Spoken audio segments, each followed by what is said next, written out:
이준석 대표가 약간 이제 오버하는 것 같아요. 오버하는 것 같아요. 예. 이렇게까지 시니컬하게 받을 필요는 없거든요. 그런가요? 왜냐하면 당의 사정이라는 거 뻔히 아는 거고 이게 문제는 뭐냐면 상대를 꺾는다고 되는 게 아니에요. 그건 대통령이 저지른 잘못이잖아요. 예. 그걸 이준석 대표가 반복해서는 안 되거든요. 타협하고 상대한테 말할 여지를 좀 줘야 되거든요. 그러면 솔직히 말하면 이준석 대표도 그동안 행동이 잘한 건 없거든요. 그러니까 강성 지지층들, 전통적인 지지층들로부터 굉장히 증오에 가까운 미움을 받고 있단 말이죠. 라고 한다면은 그렇게 너희들 잘못한 거 인정해 이렇게 나오는 게 아니라 나도 사실 부족함이 많았다 이렇게 나가면서 본인도 반성문 써야 된다. 그렇지. 그렇게 나가면은 이게 화해가 통합이 되는데 그렇게 안 나가는 걸로 봐가지고는 뭐 다른 계획이 있는 게 아닌가 이런 생각까지 들어요. 그 안 만날 거다 임요한 위원장. 그런 가능성도 있지 않는가. 왜냐하면 이게 이런 뭐죠? 지금 그 태도 자체가 너 완전 항복해라, 무조건 나와라. 항복해라, 뭐 이거지 않습니까? 예. 그래서 저는 다른 계획이 당에 뭐예요? 들어갈 게 있다면 굳이 이렇게까지 해야 되는가라는 느낌이 들고, 그러니까 결국은 기다렸다가 뭐 다른 당을 만들든지 그런 신당 창당으로 가는 수순이다. 네, 한판불평 김수민 평론가 함께하겠습니다. 어서 오십시오. 네, 반갑습니다. 자, 국민의힘 혁신위원회 이제 위원 구성도 마쳤고 60일간 활동에 들어갔습니다. 오늘 첫 번째 회의가 있었어요. 네, 이뉴한 위원장은 회의를 시작하면서 여러 다양한 분들, 전문성을 가진 분들이 와 있다. 우선 연령이 적고 또 여성이 많다면서 우리 위원님들의 뜻과 그 갈 길을 잘 전달하는 도구로 일하겠다라고 밝혔습니다. 예. 혁신위 회의가 끝난 뒤 김경진 혁신위원이 회의 내용을 전달을 했는데요. 당내 화합을 위한 대사면을 1호 안건으로 삼자는 의견이 대부분이었다고 밝혔습니다. 당원권 정지 상태인 이준석 전 대표, 홍준표 대구시장, 김재원 최고위원 등에 대해서 징계 해제가 논의될 가능성이 높다라는 뜻이었고요. 예. 하지만 당장의 이준석 전 대표는 부정적인 반응을 나타냈습니다. 우격다짐으로 아량이라도 베풀듯이 이런 식의 접근을 하는 것은 사태를 악화시킨다면서 권력의 횡포를 지적하는 좀 더 근본적인 것을 하라고 혁신위원회에 촉구했습니다. 예. 자, 그럼 여기서 국민의힘 국민과 함께 혁신위원회 오신환 혁신위원을 연결을 해서 오늘 제1호 안건에 대한 취지 직접 듣겠습니다. 위원님 나와 계시죠? 네, 안녕하세요. 오신환입니다. 예, 오랜만에 연결합니다. 자, 일단 네, 반갑습니다. 예, 자 혁신위 1호 제안으로 이제 대사면 제안이 나왔네요.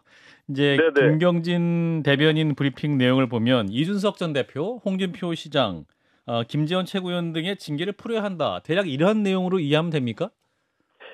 일단은 저희가 어쨌든 국민 통합에 대한 그 큰 틀 속에서 예. 일단 당내 통합이 우선돼야 된다라는 전제가 있고요. 예. 예, 그 당내 통합을 위해서 결과적으로 대사면을 하는 것이 바람직하겠다는 의견들을 모았습니다. 그래서 뭐 거기에 대상을 뭐 특정하지는 않았고요. 이제 그 부분에 대해서는 이제 어쨌든 당의 지도부가 결정해야 될 문제이기 때문에 예. 혁신위 차원에서는 어쨌든 최대 통합을 통해서 더 민생 속으로 들어가는 것이 우리가 내년 총선을 승리할 수 있는 그런 계기를 만들 수 있다. 예, 이런 판단을 했습니다. 예. 지금 방금 속보가 왔는데 국민의힘에서 그 이준석, 홍준표 일괄 징계 해제 건의를 수용할 듯이라는 속보가 나와 있는데 그 위원님도 관련해서 들으신 바가 있으신가요?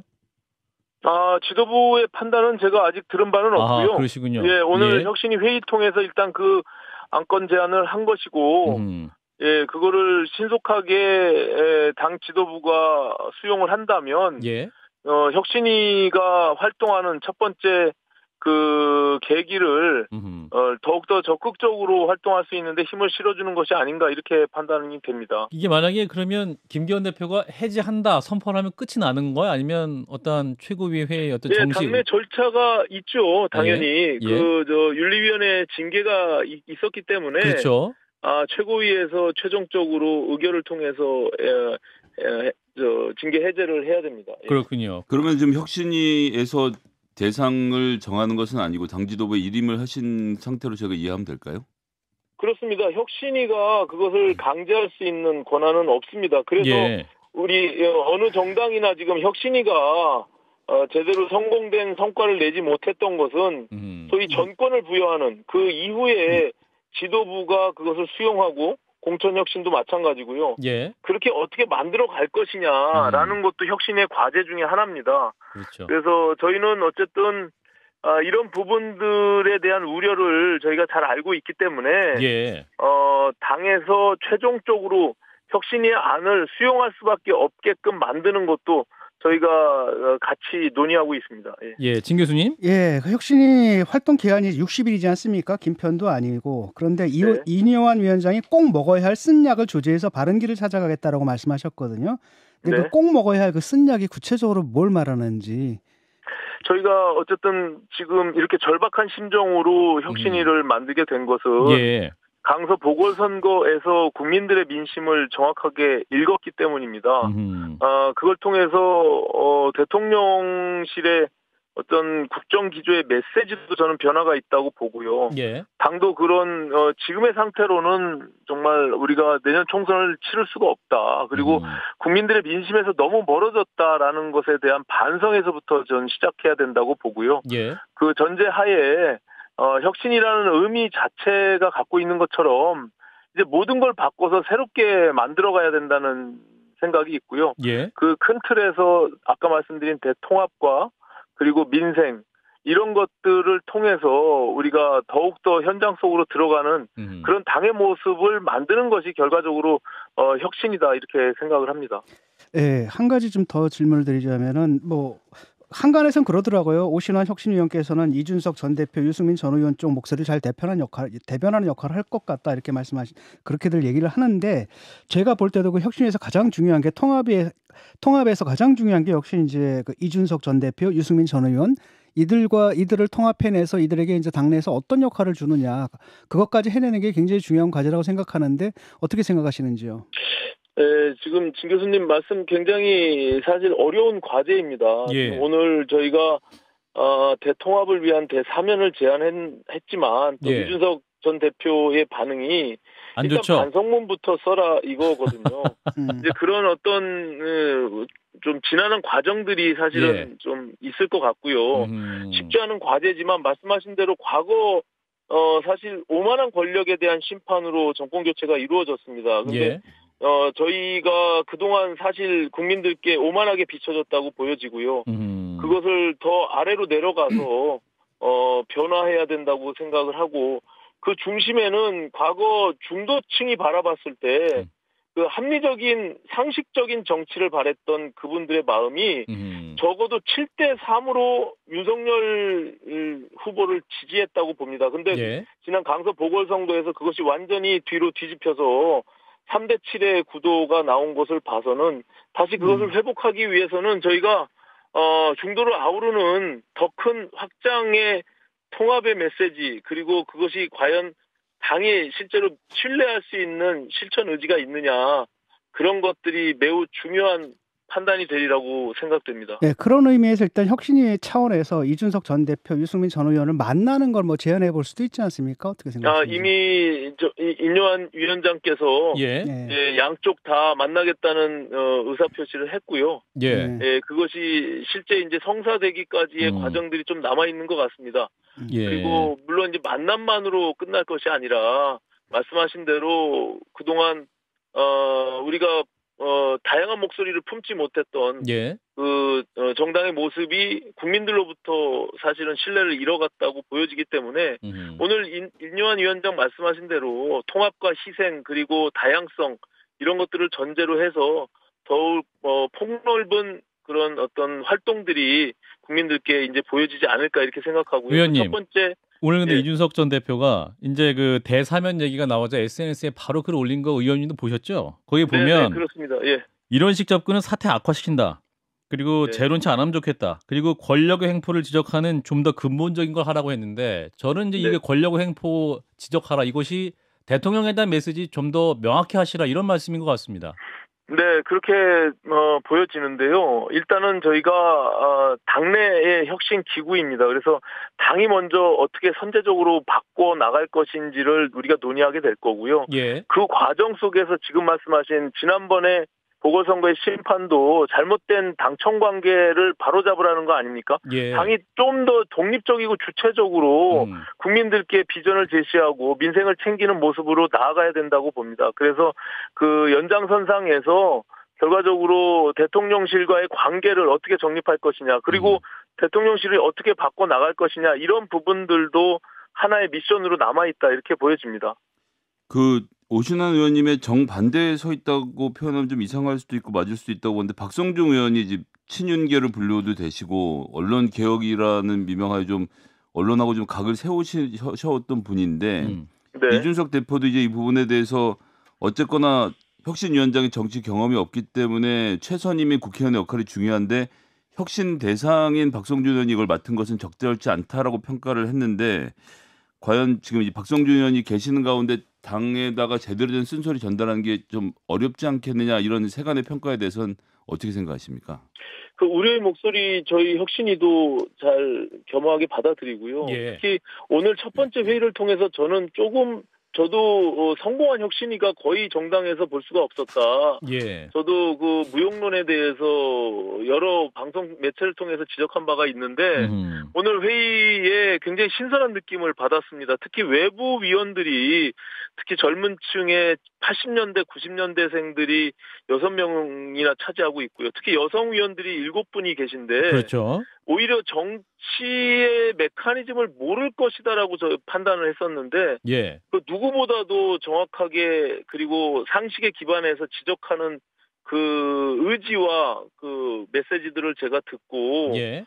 오히려 지금 함께 참여하고 있는, 정치권에서 참여하고 있는 그 지금 혁신위원들, 저를 포함한 모두가 혁신의 대상이 될 수 있겠다, 이런 판단들을 했고요. 아하. 지금 외부에서 지적하는 그런 목소리들에 대해서 겸허히 받아들이고, 특히 오늘 박성중 의원이 그런 것들을 의식했는지 자리 배치부터 본인이 예. 스스로 낮아지는 그런 모습을 제가 직접 목도했습니다. 그래서 그렇군요. 조금만 더 좀 지켜봐 주시면 좋겠다는 생각을 갖습니다. 예, 의원님, 근데 그 이준석 전 대표와 유승민 의원, 아까 이제 진 교수님도 두 분을 만날 의지가 있겠느냐, 임요한 위원장이 그렇게 했는데 이제 어떤 계획을 하고 있다고 말씀하셨는데, 지금 당장 반응을 보면 이준석 전 대표는 또 이게 쉽게 만나주지는 않을 것 같습니다. 그렇다면 그 3고 수준으로 이준석 전 대표나 유승민 전 의원을 만나려고 시도를 하실 수 있을까요?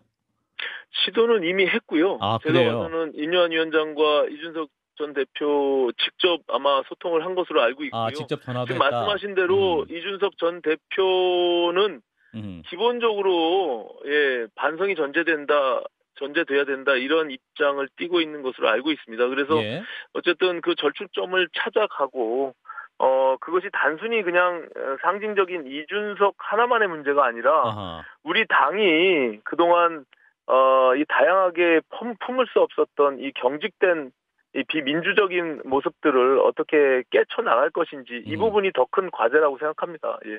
예. 자, 두 분이 질문이 많으신 것 같은데 일단 오늘 여기까지 하고요. 의원님, 다음에 한번 직접 스튜디오에 모시겠습니다. 고맙습니다. 네, 고맙습니다. 네, 자, 혁신위원인 오신환 의원이었습니다. 자, 일단 대사면 제안 보시고 또 혁신위원의 말도 들으셨는데요. 자, 이준석 대표의 또 반응 그렇게 좋지는 않은 것 같습니다. 진 교수님 어떻게 들으셨는지 말씀 평가부터 해주시면. 이준석 대표가 약간 이제 오버하는 것 같아요. 오버하는 거. 예. 이렇게까지 시니컬하게 받을 필요는 없거든요. 그런가요? 왜냐하면 당의 사정이라는 거 뻔히 아는 거고, 이게 문제는 뭐냐면 상대를 꺾는다고 되는 게 아니에요. 그건 대통령이 저지른 잘못이잖아요. 예. 그걸 이준석 대표가 반복해서는 안 되거든요. 타협하고 상대한테 말할 여지를 좀 줘야 되거든요. 아하. 그러면 솔직히 말하면 이준석 대표도 그동안 행동이 잘한 건 없거든요. 그러니까 강성 지지층들, 전통적 지지층들로부터 굉장히 증오에 가까운 미움을 받고 있단 말이죠. 라고 한다면은 그렇게 너희들 잘못한 거 인정해, 이렇게 나오는 게 아니라 나도 사실 부족함이 많았다, 이렇게 나가면서 본인도 반성을 써야 된다. 그렇지. 그렇게 나가면은 이게 화해가 통합이 되는데, 그렇게 안 나가는 걸로 봐가지고는 뭐 다른 계획이 있는 게 아닌가, 이런 생각까지 들어요. 그 안 만날 거다, 임요한 위원장. 그런 가능성도 있지 않는가. 왜냐하면 이게 이런 뭐죠? 지금 그 태도 자체가 너 완전 항복해라, 무조건 나와라. 항복해라, 뭐 이거지 않습니까? 예. 그래서 저는 다른 계획이 당에 뭐예요? 들어갈 게 있다면 굳이 이렇게까지 해야 되는가라는 느낌이 들고, 그러니까 결국은 기다렸다가 뭐 다른 당을 만들든지 그런 신당 계획을 세울 것 창당으로 같아요. 가는 수순이다. 김 소장님은? 저는 예상 외로 혁신위가 대통합을 첫 번째로 꺼낸 것은 좀 놀랐고요. 잘했다라고 그래요? 생각하고요. 이거는 지금 진작까지 지적하셨지만 이준석 대표가 좀 한숨 고르고 받았어야 되는 것 같습니다. 예, 이쪽에서 시간을 줬으면 대통령실과 당 지도부가 고민하는 가운데 이준석 대표를 빼고 갔을 수도 있을 텐데 먼저부터 거절을 해놓고 시작을 하면 사실은 이준석 대표의 잘못이 일부 포함되는 상태로 넘어가게 됐는데 어쨌든 실제로 참석했다는 8, 90년대, 2000년대생들의 혁신위원들의 목소리가 전달이 되고 있는 것 같은데요. 예, 처음에 생각했던 것보다는 약간 더 기대를 뭐 국민들께서 해볼 수 있지 않을까 좀 더 보겠습니다. 예, 김수인 평론가 어떻게 평가하세요? 이준석 전 대표가 좀 빨리 반응했다? 네. 보통 이준석 전 대표가 빨리 반응을 하거든요. 예, 보통 강하죠. 그렇기 때문에 순발력. 예. 반대로 빨리 반응을 안 하면 또 구구한 해석의 여지가 나올 수 있습니다. 그래요. 예, 그렇기 때문에 기다렸다는 듯이 반응했을 수 있다는 그렇게도 볼 수 있을 것 같고 그리고 이준석 전 대표가 부정적으로 반응한다고 해서 혁신위가 그러면은 이 전 대표는 징계 해제하지 마. 이렇게 하지는 않을 거거든요. 그러니까 그건 그것대로 흘러갈 거기 때문에 이 전 대표는 이제 사실 거꾸로 봤을 때는 환영합니다, 감사합니다 이렇게 얘기하는 것보다는 그건 뭐 중요한 게 아니다. 나에 대한 것은 중요한 게 아니다. 뭐 이렇게도 표현하는 것이 본인이 생각했을 때는 뭐 명분이나 전략적으로 나쁜 수는 아니었다. 다들 나쁜 수가 아니라고 생각을 했을 가능성이 있습니다. 근데 이제 문제는 뭐냐 그래가지고 통합이 안 됐을 경우에 그때는 이제 책임이 이준석 대표한테 가는 거예요. 이렇게 화해 제스처를 냈는데도 그 거절했다라는 거죠. 그래서 그 통합이라는 게 사실 제가 볼 때는 진정성이 없어 보이지는 않거든요. 근데 그렇다고 한다면 거기에 맞는 대응을 했어야 되는데 늘 하듯이 그냥 까불듯이 툭툭툭툭 가볍게 해버렸단 말이죠. 예, 뭐 까부는 건 아니고 아마 또 다른 또 구체적인 얘기를 좀 하길 원할 수도 있고. 자, 일단 2부에서 그 최재형 의원과 또 깊이 얘기를 좀 말씀을 나눠보겠습니다. 자, 민주당 얘기로 넘어가 보죠. 자, 공석이었습니다. 당직에 대한 인선을 의결을 했는데 지명직 최고위원 정책위 의장이 새로 임명이 됐죠? 네, 민주당 최고위원회에서 지명직 최고위원회 박정현 전 대덕구청장, 정책위 의장의 이계호 의원이 임명이 됐습니다. 박정현 전 구청장은 이 비명계 박영순 의원과 대전 대덕구 출마를 놓고 총선을 앞두고 경쟁을 하고 있고요. 친명으로 분류가 되고 있습니다. 이계호 의원은 지난 대선 때 이낙연 후보를 지지했었고요. 권칠승 수석 대변인은 어떤 관점에서 본다면 탕평책, 통합형 인선이라 보는 게 정확한 판단이라고 주장하기도 했습니다. 박정현 전 구청장의 임명에 대해서 경쟁자인 박영순 의원은 입장문을 내고 존중한다라는 의사를 밝혔는데요. 하지만 비명계 일각에서 반발도 있었습니다. 비명계 이원욱 의원은 박영순 의원을 찍어내기 위함이 아니라면 박정현 최고위원의 불출마가 전제돼야 한다는 지적을 하기도 했고요. 문화일보와 인터뷰한 어느 비명계 의원은 이계호 의원은 친이낙연계로 분류됐지만 이재명 대표 체제에서 한 번도 쓴소리 한 적 없는 사람이다. 이런 지적을 하기도 했습니다. 예.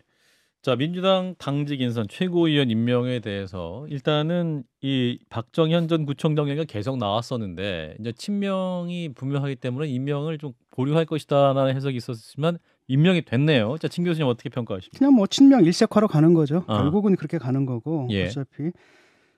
사실은 제가 좀 웃겼던 건 바로 뭐냐면은 이름이 내정된 거 아닙니까? 벌써 몇 달 전부터 이름이 나오고 다 얘기가 나오는 건데 그게 참 가증스러워요. 보면은 충청권을 배려해야 된다, 여성을 배려해야 된다, 장애인을 배려해야 된다.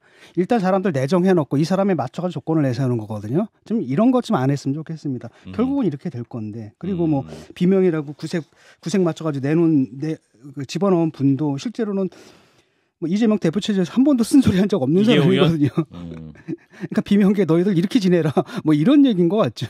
언론의 주목을 안 받아서 그렇지 또 쓴소리 하실 수도 있는데. 자, 김 소장님 어떻게 평가하세요? 그러니까 이제 전남 지역이 국민의당이랑 민주당이랑 2016년, 2020년 이렇게 한 판씩 붙으면서 사실은 다선 의원들이 다 사라지고 거의 초재선 의원들이 많은 가운데 이계호 의원이 전남에서 지분이 꽤 있습니다. 그리고 그렇기 때문에 이낙연 대표랑 가까운 사이이기도 했고 그래서 이분을 정책위장으로 임명한 것은 뭐 쓴소리를 했다 안 했다라고 이게 호남에서는 그런 분위기가 따질 문제는 아니라고 보거든요. 그래서 거기에 대해서 뭐 좀 탕평적 인사라는 점에 동의가 되고 다만 이 박정현 전 구청장의 경우에는 탕평 인사로 보기 어렵고 그다음에 이분이 지금 경선 대상자란 말이죠. 경선을 앞두고 있는데 최고위원직을 받았다는 것은 경선에서 굉장히 유리한 지위를 차지했기 때문에 그 자체가 다른 메시지를 줄 수 있다는 점에서는 조금 아쉬운 것 같습니다. 현직 최고위원이면 공천에도 뭔가 좀 유리한 위치는 분명하다. 아무래도 뭐 언론에 많이 탈 테고 동네에서 그 두 줄 여론조사라고 해서 여론조사에 딱 두 가지 프로필을 넣을 수 있거든요. 아하. 현직 최고위원, 전 구청장 이렇게 두 줄이 들어가면 깔끔하죠. 제가 좀 안쓰러운 건 뭐냐면 경쟁자인 박용순 의원이 입장문을 내가지고 존중한다는 의사를 밝혔다는 거거든요. 예. 슬픈 일이죠 정말. 반발도 못합니다. 예. 자 다음 소식. 자 오는 주일 10월 29일 이태원 참사 1주기 시민 추모대회가 있습니다. 대통령실에서는 이제 정치 집회다 해서 이제 불참 의사를 밝혔는데 민주당은 계속해서 대통령 참석해라 요구하고 있는 거죠? 네, 민주당 이재명 대표는 최고위원회에서 159명의 아무 잘못 없는 국민이 영문도 모른 채 길을 가다가 유명을 달리했다. 아무리 따져봐도 이건 명백한 정부의 책임이라고 하면서 참사 1주기 시민 추모 대회에 불참을 선언한 대통령실이 이유를 정치 집회이기 때문이라고 했다는데 대통령이 공식 참여하면 결코 누구도 정치 집회라고 말할 수 없게 된다. 라고 하면서 윤 대통령의 참석을 압박했습니다. 민주당은 당 지도부와 현역 국회의원들뿐만 아니라 지역 관계자들에게도 공문을 보내서 대거 참석을 독려를 하고 있는 상황이고요. 그리고 한편 여권에서는 당일 고위 당정협의회 관계자들이 추모 메시지를 내놓는 것으로 가닥을 잡았고 대통령 명의의 메시지를 낼지 여부는 대통령실에서 논의 중인 것으로 알려졌습니다. 그리고 국민의힘 당직자 일부는 추모대회 참석 계획을 밝혔는데요. 이만희 사무총장, 유이동 정책위 의장, 인요한 혁신위원장이 개인 자격으로 참석할 예정입니다. 혁신위원장에 가면 혁신위원장이 가는 건지 개인 자격은 또 그러니까 뭐 당 차원에서 보낸 사람이다는 아닌 것으로 하고 그러나 이제 뭐 당직에 있든 없든 간에 본인이 오고 싶어서 왔다. 이 정도의 신호라고 봐야 될 것 같습니다. 그렇군요. 자, 일단 대통령의 참여 여부가 또 굉장히 쟁점이 되고 있는데 진 교수님 어떻게 보십니까? 뭐 참여할 수도 있고 안 할 수도 있다고 봅니다. 이게 뭐 공식 행사는 아니지 않습니까? 그렇기 때문에 참여할 수도 있고 안 할 수도 있는데 대통령이 좀 참여하는 게 좋죠. 모양상으로 모양새도 참 좋고 그런데 대통령이 일단은 그 책임을 안 지는 모습을 보였기 때문에 지금 또 참여하기에도 모호한 느낌이에요. 그렇죠. 지금 이제 와가지고 또 참여하면은 그것도 좀 이상하죠. 이상한가요? 뭔가 좀 꼬인 듯한 느낌이 드는 것 같고 그래서 이제 아마 그렇게 처리한 것 같습니다. 그냥 또 보낼 수는 없는 거 아니겠습니까? 그러니까 개인 자격으로라도 당에서 당 차원에서 당 차원까지 공식적으로 내걸 수는 없다 하더라도 개인 자격으로 뭔가를 보내가지고 위로를 한다 이렇게 처리한 것 같습니다. 김 소장님은? 백주대낮에 159명의 시민들이 희생당했던 참사에 여당과 대통령실 외면을 한다는 자체가 저는 뭐 이건 참 부끄러운 일이고요. 어제도 제가 잠깐 설명드렸습니다만 원래 광화문 집회를 할 땐 민주당이 주최지의 하나로 들어갔다가 빠졌거든요. 추모제는 그냥 뭐 순수하다는 말 자체를 하기도 전 역겹긴 한데 이 사람들이 순수를 따지는 대통령실의 태도에 대해서 말씀드리는 건데 시민 추모대회 자체는 이 유가족 협의회하고 시민단체들이 그냥 추모 행사를 하는 거거든요. 야당들에게 주최에서 빠져달라고 해서 다 정리를 해놓은 상태인데 대통령실 시민사회수석실에서 그 한 명도 이걸 확인해보지 않고 대통령한테 냅다 이거 더불어민주당 하는 행사니까 안 가겠다라고 선언하게 만들어 버려서 오히려 정치적인 행사로 대통령이 만들어 버렸어요. 어떻게 유족들이 이렇게 구석에 몰아놓고 저거 더불어민주당과 한패다라고 사람이 죽은 것도 억울한데 두들겨 팰 필요까지는 없지 않습니까? 대통령실이 대통령실이 변하지 않았던 걸 보여주는 게 대통령실 입장이 뭐냐면 이것은 정치 행사다라고 규정을 한 거잖아요. 그런 태도가 지금 변하지가 않았다라는 거고. 그래서 정말 참석하기 곤란하다라고 한다면은 직접 나갈 수는 없지만 또 대통령의 메시지를 전달한다라든지 뭐 조화를 보낸다라든지 이런 방식으로 대통령의 입장을 전한다든지 그렇게 처리하면 좋은데 그게 아니라 딱 그 사안을 갖다 이렇게 보는 거도 정치적 문제로 보는 거예요. 그래서 그렇게 규정까지 해버리고 또 놀라운 건 뭐냐면 머릿속으로는 그렇게 생각한다 하더라도 이런 말을 꺼내면 안 되잖아요. 근데 그냥 버젓이 공식 입장으로 내놓는 거 이게 문제라는 겁니다. 잠시 후 이제 이태원 참사 유가족협의회 운영위원장을 만나 보겠습니다. 자 하나만 더 보죠. 이제 21대 국회 마지막 국정감사 마지막 날이 오늘이었군요. 8개 상임위원가 종합감사를 했는데 그 서울 양평고속도 논란이 좀 다뤄졌군요. 네, 민주당 국토위 간사인 최인호 의원은 오늘 원희룡 장관의 사과를 요구했습니다. 국토부와 용역사는 거짓말과 위증, 심지어 공문서 변조까지 저지른 게 드러났다는 것이 그 이유였고요. 이에 원희룡 장관은 지엽적인 실무자들의 문제라고 하면서 사과할 수 없다는 입장을 밝혔습니다. 그러면서 이건 타진요를 생각나게 한다라고 밝혔습니다. 타진요? 타블로에게 진실을 요구합니다. 예. 보통 이제 타진요가 뭐 별다른 근거 없이 계속해서 믿고 싶지 않은 걸 누군가에게 뭐 선택하는, 몰아가는 이런 것들 얘기할 때 이제 타진요 같다 뭐 이런 얘기들을 하는데 예. 근데 여기에 대해서 민주당 소속인 김민기 국토위원장이 타블로 타진요가 무슨 뜻이냐라고 물어봤는데 원희룡 장관이 찾아보시라라고 답변을 했고요. 그러면서 김민기 위원장은 야당의 날파리 선동 때문에 원 장관이 사업을 백지화한다고 얘기했는데 내년 예산에 123억 원에 편성되어 있는 것은 날파리 선동이 끝난 것이냐라고 반문을 하면서 또 타진요가 무엇이냐는 자신의 질문에 답을 하지 않는 태도에 대해서도 비판을 했습니다.